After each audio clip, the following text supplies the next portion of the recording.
और संदेह के कारण लोग अपने अच्छे लोगों को भी पराया कर देते हैं। संदेह करते करते दरार बढ़ती चली जाती है। संशय, संदेह व्यवहार को खराब कर देता है। इसीलिए बारंबार ये निवेदन किया जाता है कि सकारात्मक दृष्टि अपनाओ। दुनिया द्वंदात्मक है, जड़ चेतन विरोधी है, उसी से ये सृष्टि बनी है। सबके स्वभाव में अंतर है, सबकी कार्यशैली में अंतर है, सबके सोच में अंतर है, सबकी प्रकृति में अंतर है। इस अंतर को कोई मिटा नहीं सकता। हम जैसे करते हैं दूसरा आदमी उसी शैली से करे, यह संभव नहीं। वो अपने ढंग से करेगा। ऐसी स्थिति में हमें दूसरे को सहना चाहिए, दूसरे की कार्यशैली को देख करके सहना चाहिए। जो मैंने उदाहरण दिया था एक दिन कि एक पूंजीपति ने मुझसे कहा, जो कि 82 वर्ष के हैं, कि महाराज मैं दफ्तर में तो जरूर बैठता हूँ, अभी इतना मन नहीं रोक पाता हूँ कि दफ्तर न जाऊँ, लेकिन लड़के को छेड़ता नहीं हूँ, राय नहीं देता हूँ। राय दूंगा तो उसको अच्छा नहीं लगेगा, वो अपने ढंग से कर रहा है और कर रहा है। ये उनकी अच्छी समझदारी है। और ऐसा कुछ वो विनाश नहीं कर रहा है जो इनको हस्तक्षेप करना पड़े। कोई खराब आदमी नहीं है। ज़्यादातर शैली में अंतर, बातचीत में अंतर, व्यवहार में अंतर को लेकर के लोग उलझ जाते हैं। पारिवारिक, सामाजिक, मनुष्य को जो कुछ भी संबंध है उसका मधुर होना तभी संभव है जब दूसरे की कार्यशैली, दूसरे का स्वभाव, दूसरे की रुचि, दूसरे का बर्ताव हम सहें और उसको सहयोग दें, तो उत्साहित होकर के आगे बढ़ेगा। छेड़े ना, सहयोग देने की जरूरत है। और जो कार्यशैली मेरी हो दूसरे को ऐसे हो, ये संभव नहीं। थोड़ा अंतर रहेगा। संसार ही भिन्नत्व की जगह है। यहाँ पर सब दुखियारे हैं, हम आप सब दुखी हैं, क्योंकि जिस देह को हमने धारण कर रखा है, जो सब कार्यों का माध्यम है, वो दुर्बल है, कणों का जोड़ है। कब कहाँ मिट जाए कुछ ठिकाना नहीं। और उस ढंग से नहीं मिटता है तो हरदम ये बनता मिटता रहता है। अरबों अरबों कण इसमें हरदम मिलते हैं और अरबों अरबों कण हरदम इससे निकलते हैं, हम देख नहीं पाते हैं। एक दार्शनिक, पाश्चात्य दार्शनिक ने कहा है कि इस दुनिया का एक परमाणु भी पूरी तरह से कोई समझ पाएगा, मुझे संदेह है। और ऐसे अज्ञात संसार में मैं अपने शत्रु को भी नहीं चाहूंगा कि रहने के लिए बाध्य हो। बड़ा अद्भुत कहा है। जिस संसार में एक परमाणु को भी ठीक से समझना मुश्किल है,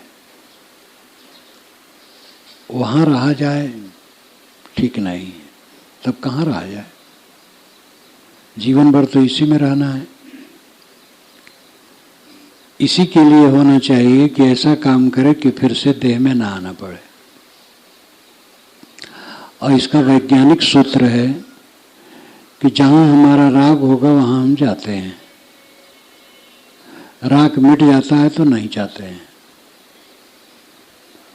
अगर इस संसार में हमें रस है तो फिर हमें संसार में आना पड़ेगा।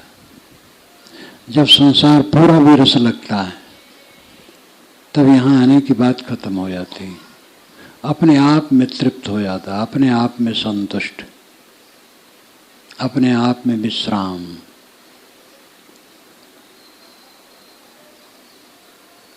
जो मैं कह रहा था वो यह है कि संसार द्वंद्वात्मक है।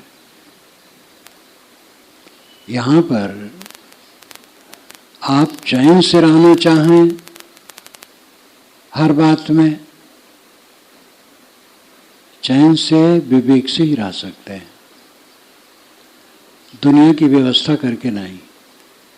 शरीर वैसे रहे, शरीर में परिवर्तन ना आए, साथियों में परिवर्तन ना आए, चीज़ों में परिवर्तन ना आए,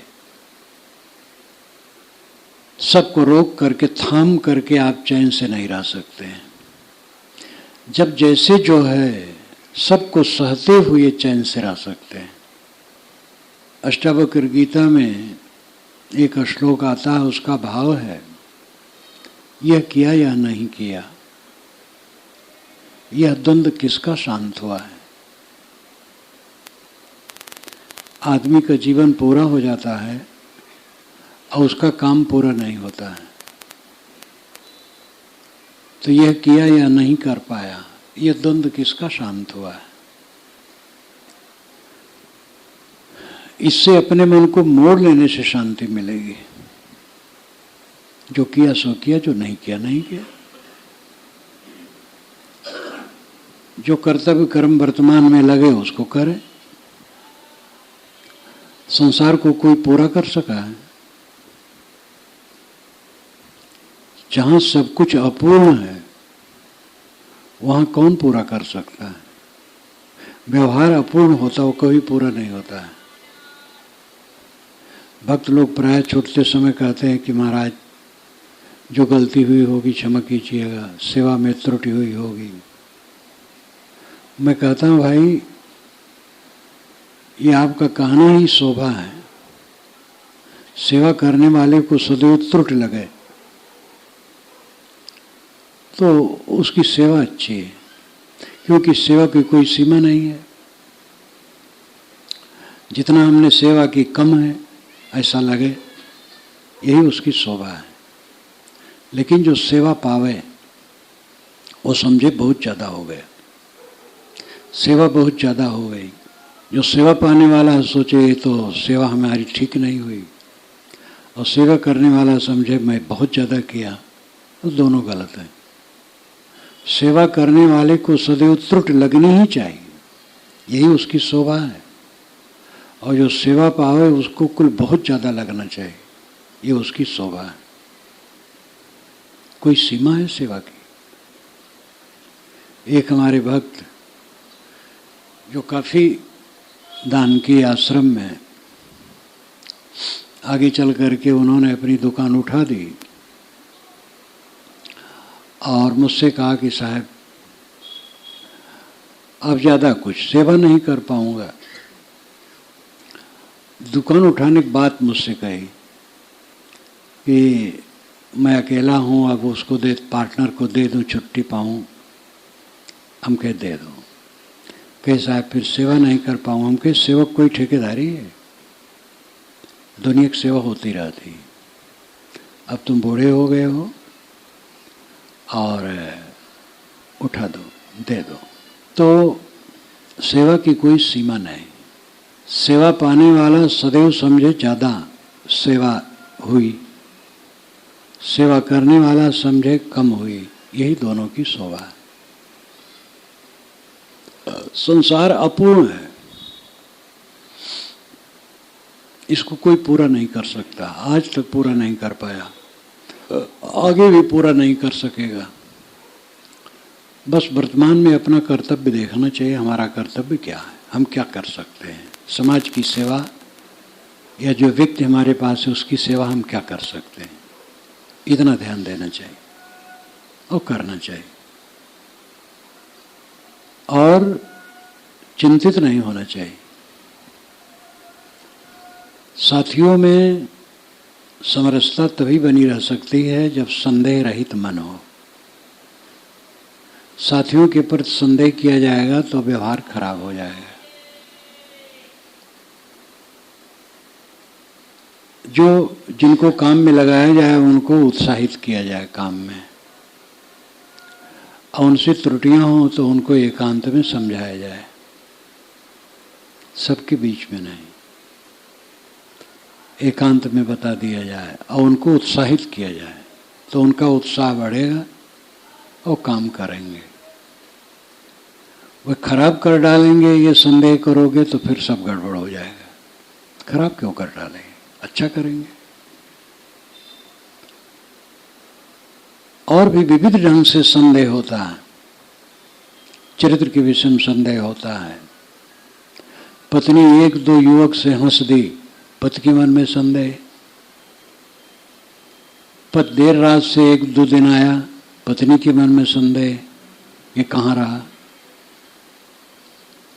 भाई मालिक है, वही पैसा कौड़ी रखता है, उसके प्रति संदेह कि चुराता तो नहीं है। अनेक कारण संदेह के होते हैं और सारे संदेह व्यवहार को खराब करते हैं, क्योंकि मन खराब होता है और मन के बाद व्यवहार खराब होगा ही। मन मूल है, जड़ ही जब खराब हो जाएगी तो शाखा पल्लव खराब स्वाभाविक होंगे। इसलिए मन को ठीक करने की आवश्यकता है, मन को संभालने की आवश्यकता है। बारंबार इसीलिए कहा जाता है कि मन मूल है। सदगुरु ने कहा, मूल गहे ते काम है, तय मत भरम भुलाओ, मन सायर मनसा लहर बहे कतो मत जाओ। मूल मन को संभालने से काम बनेगा। मन और मन की तरंगों में बह के कहीं मत जाओ, मन को संभालो। मन ऐसा दुर्बल है, ऐसा कंपायमान है, ऐसा संवेदनशील है कि तुरंत तुरंत उसमें धक्का लगता है। इसलिए धक्का देने वाली बात किसी को न कहो। समझाना हो तो प्रेम से समझाओ, अकेले में, धक्का दे करके नहीं। कष्ट मेरे द्वारा किसी को न हो, यह ध्यान रखने की आवश्यकता है। अपना पुत्र है, अपना भाई है, अपना आदमी है। ज़्यादातर अपनों में आदमी गर्म हो जाता है और वही गलती होती है। गर्म होने की आवश्यकता नहीं। मीठी वाणी में समझाओ, अकेले में समझाओ और रास्ते पर लाने की चेष्टा करो। मन के संदेह को दूर करो और सब होगा, सब ठीक होगा। जो होगा सब ठीक होगा। सुंदर बर्ताव दूसरे के साथ करो, जो अपने से समझ में आवे, शक्ति चले, सुंदर बर्ताव दूसरे के साथ करे और उसी में सब ठीक होता चला जाएगा। अगर हम सुंदर बर्ताव नहीं कर सके तो सब खराब होगा। ज़्यादातर खाने पीने की बात की चिंता नहीं है। किसी घर में ऐसा नहीं होता है कि 10 लोग हैं तो 8 लोग खाएं और 2 लोग न खाने पाएं, 8 लोग कपड़े पहने और 2 लोग कपड़े पहने न पाएं। ऐसा नहीं है। 8 लोग घर में रहें और 2 लोग सड़क पर निकाल दिए गए हों, ऐसा नहीं है। सब खाते हैं, सब पहनते हैं, सब घर में रहते हैं। खाने पीने की बात नहीं है, बात है मन की, अहंकार की। अहंकार के कारण सब बिगड़ता है। अहंकार के कारण हम अपने साथियों के साथ सुंदर बर्ताव नहीं कर पाते। उपेक्षा, घृणा, कटुवचन, संदेह, और इससे अपना मन खराब होता है, दूसरे का मन खराब होता है, वातावरण खराब होता है। और इससे जब व्यवहार खराब हो गया तो भक्ति ज्ञान कैसे बनेगा। भूमिका से कोई वस्तु होती है, गेहूं, धान, गन्ना, आम, नारंगी या और चीज़ें सभी जगह नहीं हो सकती। उसके लिए भूमिका चाहिए, मिट्टी चाहिए वैसी, जलवायु चाहिए वैसा। इसी प्रकार आध्यात्मिक उन्नति के लिए हृदय की कमाई चाहिए, हृदय की भूमिका वैसी चाहिए। भूमिका ही खराब कर दी जाएगी तब फिर क्या होगा? जब मन ही खराब हो जाएगा, बर्ताव खराब होगा, और मन और बर्ताव जब दोनों खराब होगा तो सब बिगड़ जाएगा। इसलिए घर घर में जो कला है या कहीं भी मनुष्य हैं, वो कला का कारण है दूसरे को न समझना और समता से बर्ताव न करना, संदेह करना, अपने मन में अहंकार रखना, अपनी बुद्धि उच्च समझना, दूसरे को तुच्छ समझना, अपना आचार ऊंचा समझना, दूसरे का आचार नीचा समझना, सब बेअकली हैं, गलत हैं, ऐसा समझना। और इस ढंग से समझ करके फिर वो स्वयं सुखी नहीं रहेगा, दूसरे को भी सुखी नहीं कर सकता है, दूसरे की सुख शांति में सहयोग नहीं दे सकता और असहयोग हो जाएगा। इस पर ध्यान देने की आवश्यकता सबको है। वातावरण पहले अच्छा बने, परिवार का, समाज का, तब आध्यात्मिक विकास होगा। वातावरण ही खराब कर दिया जाएगा तो आध्यात्मिक साधना कैसे बनेगी? मन ही गड़बड़ है, क्षुब्ध है, कला है, ध्यान चिंतन कैसे बनेगा? इसे सब लोगों को ध्यान देना चाहिए। गाड़ी नहीं रखे, सब लोगों को ध्यान रखना चाहिए कि वातावरण अपने लोगों का अच्छा बनाओ। परिवार समाज में जहाँ कहीं जो हो, मनुष्य हैं, साधु वेश में, गृहस्थ वेश में, स्त्री है, पुरुष है, ये कोई खास बात नहीं है। स्त्री मनुष्य, पुरुष मनुष्य, साधु मनुष्य, गृहस्थ मनुष्य, मनुष्य सब है। आवश्यकता सबको वही है, करना सबको वही है। इसलिए सबको एक काम करने की जरूरत है, सहृदय होना, सकारात्मक पक्ष लेना, अच्छी बातें कहना। जैसे एक कहानी है, दो भाई घी का घड़ा उतार रहे थे। बड़ा भाई ऊपर चढ़ा था, छोटा भाई नीचे खड़ा था। घी का घड़ा उसके हाथ में दिया, दोनों के हाथ से छूट गया और जमीन पर गिरा, घड़ा टूट गया, घी खराब हो गया। बड़ा भाई कहता मुझसे गलती हुई, मैं ठीक से पकड़ा नहीं पाया। छोटा भाई कहता कि मेरी गलती है, मैं ठीक से पकड़ नहीं सका। कौन झगड़ा करे? बड़ा कहता कि तुम बड़े बेवकूफ़ हो, पकड़े नहीं। छोटा कहता बेवकूफ़ी आपने की, हमें कहते हैं। बस दुख बढ़ जाता। घी तो खराब ही हुआ, दोनों का मन खराब होता, व्यवहार खराब होता। घी खराब हुआ लेकिन दोनों का मन खराब नहीं हुआ। ये समझदारी है। ये समझदारी कहीं भी जो कोई अपनाएगा, स्त्री पुरुष गृहस्थ विरक्त, वही सुखी रहेगा। हम लोग साधु वेश में हैं, लेकिन इन मोटी मोटी बातों को न ध्यान दें और इसका पालन न करें तो साधु हो करके क्या होगा? कोई गृहस्थ है लेकिन ऐसा विनम्र है, ऐसा करता है, वो आगे बढ़ जाएगा। पहले का साधु है, पहले का भगत है कि पीछे का है, इसका भी महत्व नहीं। मर्यादा के लिए अलग बात है, मर्यादा के लिए महत्व है, बुजुर्ग का आदर करो, लेकिन सफल वह होगा जो क्रियावान होगा। ज्ञान का क्रिया के रूप में परिवर्तन जो करेगा वो सफल होगा। इसलिए गृहस्थ विरक्त स्त्री पुरुष सबका ये कर्तव्य है, अपने मन को संभालें अपने साथियों में मधुर बर्ताव करने की चेष्टा करें,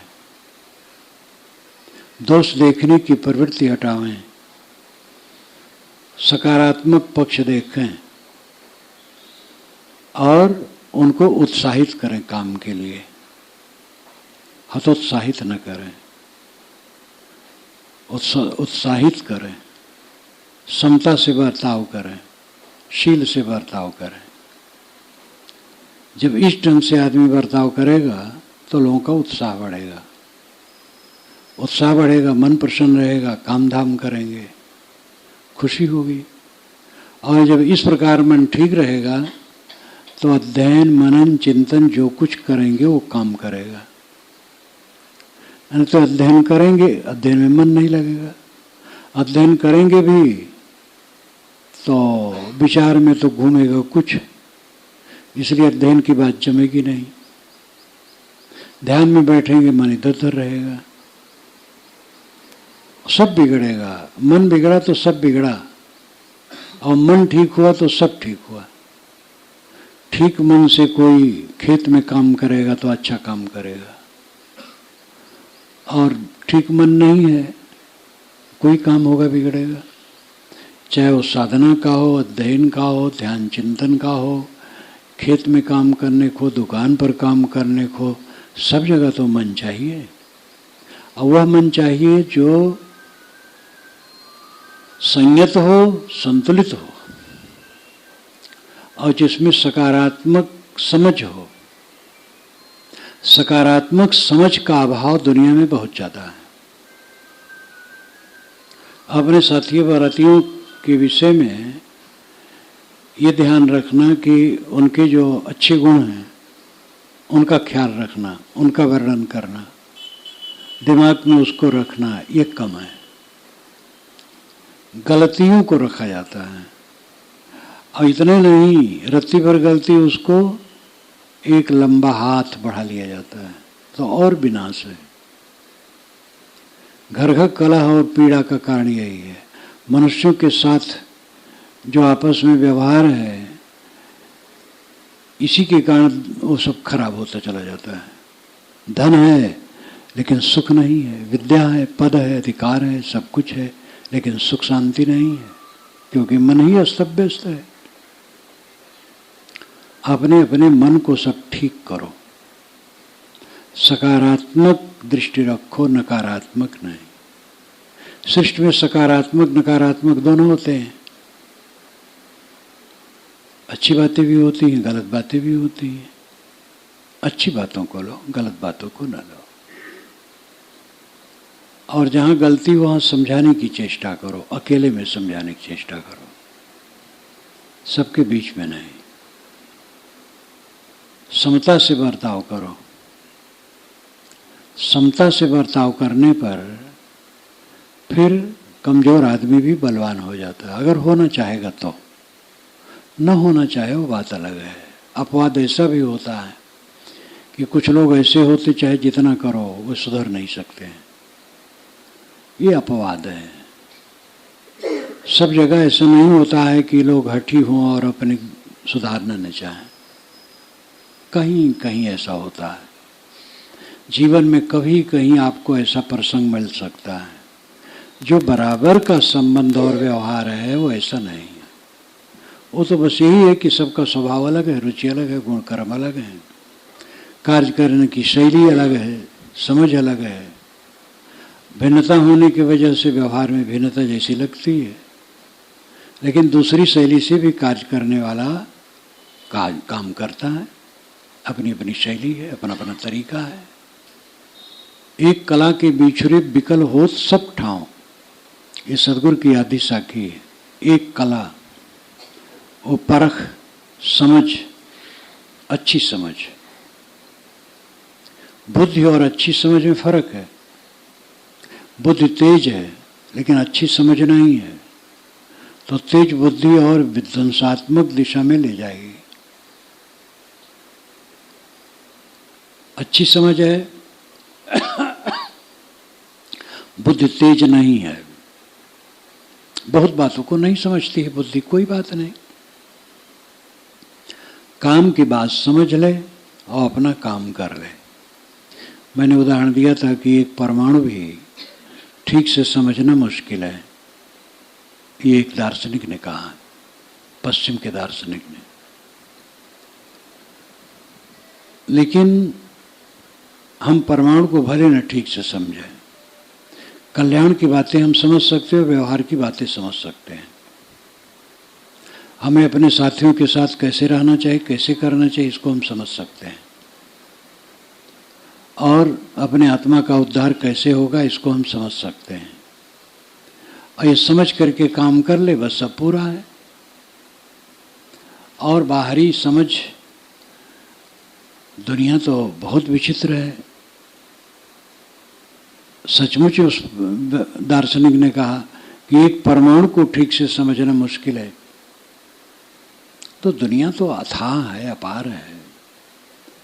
डॉक्टर लोग, बड़े बड़े डॉक्टर जो चुने हुए विश्व के डॉक्टर हैं, वे भी देह की था अभी नहीं पाए और न कभी पाएंगे।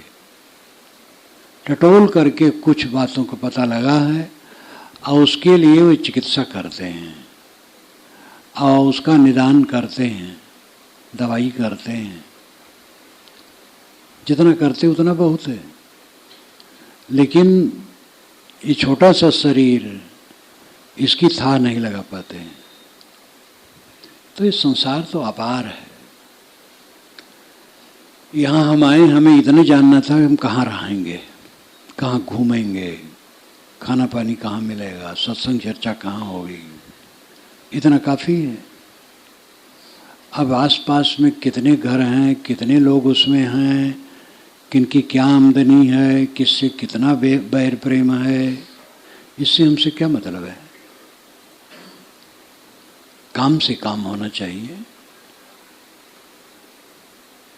तो जो कल्याण की बात है वो समझने में कोई संदेह नहीं है। दार्शनिक की बात समझ करके उदास नहीं होना चाहिए। जो मैंने उदाहरण दिया था, उसने कहा एक परमाणु को भी ठीक से समझना मुश्किल है। और ऐसे दुर्बोध संसार में मैं नहीं चाहूँगा कि मेरा दुश्मन भी रहे। बहुत कड़ा कह लिया है। और ऐसे दुर्बोध संसार में सबको रहना है, जीवन धारण है तो। और उसी में सुबोध बनना है। जो काम की बात है उसको समझना और करना है। काम की बात दो है, व्यवहार और परमार्थ। अपने साथियों के साथ कैसे रहें, कैसे हम साथियों में खुश रह सकते हैं और उनको खुश रख सकते हैं, ये समझ और त्याग। समझ भी होनी चाहिए, त्याग भी होना चाहिए। भोगी होगा, लोभी होगा, वो साथियों के साथ क्या सुंदर बर्ताव करेगा। दूसरे को खिला के खाने का अर्थ यही है कि दूसरे पर ध्यान रखना। तो समझ अच्छी हो, सबके साथ सुंदर बर्ताव अच्छा हो, अपने समान दुख दूसरे का समझे और अपने आत्मा के कल्याण के लिए सोचे। ये संघात, ये भीड़, ये मुलाकात कब तक है? जब से हम जन्म लिए हैं न मालूम कितनी मुलाकातें हुई हैं, न मालूम कितनी भीड़ें मिली हैं, न मालूम कितने रागी द्वेषी मिले हैं, और कोई नहीं है हमारे साथ। हमसे भूली हुई हैं, दूसरे से हुई हैं, वो सब चली गई। वर्तमान वाला कब तक रहेगा? अभी देखो सब बैठे उठ के चले जाएंगे, कुछ स्थिर नहीं है। जीव के साथ केवल जीव है और कुछ नहीं है। जीव के साथ कोई जाने वाला नहीं है। इसलिए अपने उद्धार के लिए सोचो। अपने मन को राग द्वेष में न फंसाओ, उद्वेगों ने मन में न फंसाओ, उलझनों में न फंसाओ, अपने को संभालो। शांत से रहने का तरीका है सबकी सह लेना और किसी को न सहाना। सबकी सह लो, सबकी सह लो और दूसरों को कष्ट देने की न सोचो। सब पूरा हो जाएगा। बिना सहनशीलता के किसी को शांति नहीं मिल सकती। सेवा और शांति, सेवा कर्तव्य है और शांत जीवन का फल है। ये दोनों सहनशीलता और धीरज से ही संभव है। अगर सहनशील नहीं रहोगे और धैर्य नहीं रखोगे तो पार नहीं पाओगे। सहनशील रहो, धैर्यवान रहो। अगर ये दोनों गुण हैं तो शांति मिलेगी। सेवा सबको करना है और शांति सबको चाहिए। किसी सेवा काम में लगो, अड़चने हैं, तमाम अड़चने हैं। सेवा का क्षेत्र जितना बड़ा होगा उतने अड़चने हैं। न मालूम कैसे कैसे लोग मिलते हैं और सब सह करके तब काम बनता है। एक वॉलंटियर नहीं बल्कि नेता थे। वह पुराने ज़माने की बात मैं कहता हूँ, जहाँ मेरा जन्म हुआ था वो आते थे, कई दिन रहते थे और जिला स्तर के नेता थे। बहुत तेज तर्रार थे। मैं सात मार्ग में आया और काफ़ी दिन बीत गया था। एक गांव में था, बस्ती जिला गांव, बस्ती जिला का गांव। उसी जिले के वो भी थे और चुनाव था, चुनाव प्रचार में आए थे। मैं साधु रूप में था, मेरे तरफ वो ध्यान नहीं दिए। सोचे साधु लोग हैं, हमें वो ख्याल क्या करें। जान पाते तो हमारे पास आ जाते। उनकी खूब सेवा में किया हूँ जब घर पर आते थे। तो किसी ने उनको कट कहा। ये नेता लोगों के लिए प्राय लोग कहते ही हैं। उन्होंने कहा, आपका कट मुझे प्रिय है, आप नहीं समझते तो वैसा कहते हैं। और जो कुछ उन्होंने उत्तर दिया खड़े खड़े, मैं प्रभावित हो गया उनके वचनों से। मैं तो उनको पहचान लिया। वो भिन्न वेश में होने से थोड़ा दूर भी मैं था, वो हमें नहीं पहचान सके। लेकिन मेरे मन पर प्रभाव पड़ा कि देखो व्यवहारिक आदमी है, राजनीतिक है, लेकिन कितना ये सहन कर रहे हैं, उलझे नहीं, कट नहीं कहे, बड़ा सकारात्मक उत्तर दिए। ये घटना 70 के पहले की है, आज से करीब 45 वर्ष पुरानी घटना है।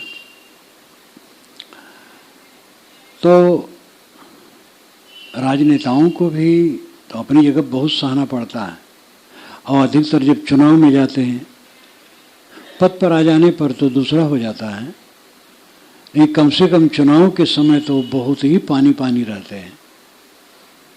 तो सेवा करना है और सेवा का दायरा जितना बड़ा उतना सहना पड़ेगा।